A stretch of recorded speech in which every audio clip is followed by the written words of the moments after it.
কোন কোন ব্যক্তিরা তাদের গাড়িতে বাংলাদেশের পতাকা উত্তোলন করার অধিকারী? বাংলাদেশের জাতীয় সঙ্গীত, পতাকা এবং প্রতীক সংক্রান্ত আইনটির নাম হচ্ছে Bangladesh national anthem, flag and emblem order 1972। আর বাংলাদেশের জাতীয় পতাকার আয়তন, বর্ণনা, কোন কোন দিবসে কিংবা কোথায় কোথায় পতাকা উত্তোলন করতে হবে ইত্যাদি বিষয় নিয়ন্ত্রিত হয় এই আইনটির ক্ষমতাবলে প্রণীত People's Republic of Bangladesh flag rules 1972 মোতাবেক। সংক্ষেপে এই বিধিমালাটিকে বলা হয় ফ্ল্যাগ রুলস বা পতাকা বিধিমালা।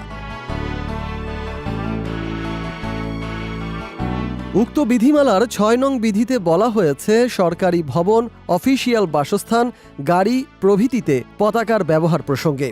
তন্মধ্যে ৩, ৪ ও ৫ নং উপবিধিতে বলা হয়েছে গাড়িতে বাংলাদেশের জাতীয় পতাকা উত্তোলন করার অধিকারী ব্যক্তিদের বিষয়ে। এই উপবিধিগুলো মোতাবেক দেখা যায় মোট 10টি ক্যাটাগরির ব্যক্তিবর্গ তাদের গাড়িতে বাংলাদেশের পতাকা উত্তোলন করতে পারেন।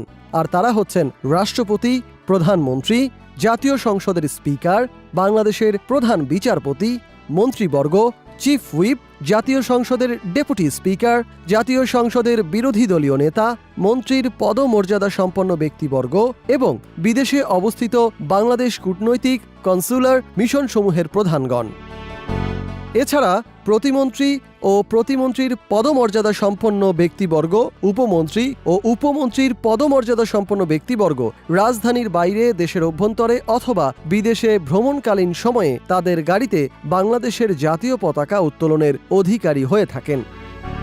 তার মানে হচ্ছে প্রতিমন্ত্রী ও প্রতিমন্ত্রীর পদমর্যাদা সম্পন্ন ব্যক্তিবর্গ, উপমন্ত্রী ও উপমন্ত্রীর পদমর্যাদা ব্যক্তিবর্গ রাজধানী ঢাকায় ভ্রমণকালে তাদের গাড়িতে বাংলাদেশের জাতীয় পতাকা উত্তোলন করার অধিকারী।